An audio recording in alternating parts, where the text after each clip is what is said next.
38 years ago today, 5 local kids went wading into the Providence River, but only 3 would make it home that day. The victim's big sister, who survived and helped save 2 others, is talking publicly about the tragedy for the first time. Eyewitness News reporter Walt Buteau has more in this week's Street Story. It was a summertime shocker from 1976 that still carries an important message today.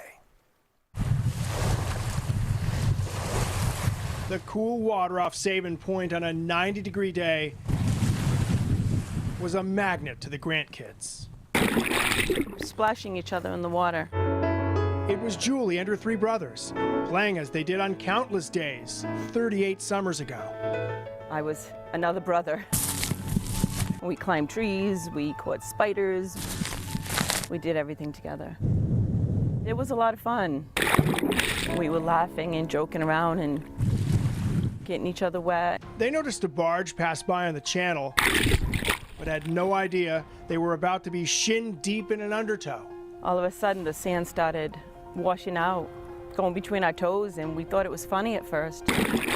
We didn't know that eventually we would be swept out. We just panicked and tried to get towards shore, and the more we tried, the more the sand slipped. Eventually, we were over our heads. None of you can swim. No, none of us could swim. She lost track of her brothers. Then, in a panic, their friend grabbed her neck and pulled her under. At one point, I had given up, and I was just floating under the water with him pulling on me. I had a vision of an angel come before me, and she told me that it wasn't my time. And at that time, I knew that I needed to fight. Fight for myself, the boy on my head, and for my brothers. Keep fighting. She somehow got herself and that boy to shore. She told a nearby grown-up who helped save her brother Bobby. But Chris and Stephen were lost. Is it fresh today as we look out at the water? Yeah, it is fresh.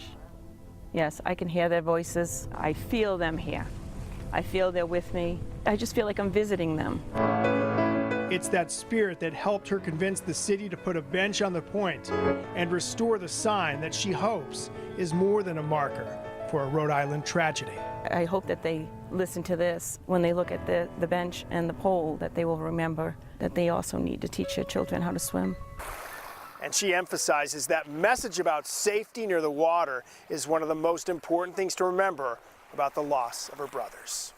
On Sabin Point in Riverside, Walt Buteau, Eyewitness News.